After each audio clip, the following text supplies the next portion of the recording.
నేను, నాలో నీవు నీలో నేను ఉండాలని, నీయందే పరవశించాలని.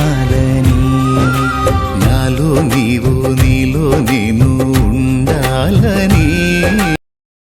నీకు తెలియకుండానే పాప నిన్ను ఏళ్తుంది. ఆ పాపం నీలో నుంచి బయటికి వెళ్ళాలంటే ఒక్కటే మార్గం ఏంటంటే నువ్వు జయించలేవు. అందుకని చెప్తున్నా, అక్కడే వచ్చింది ఇదంతా.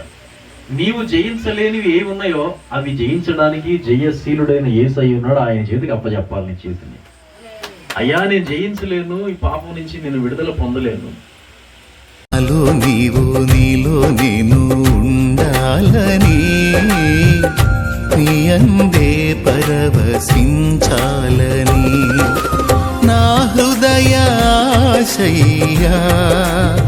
ప్రియుడా యేసయ్యా, నా హృదయాశయ్యా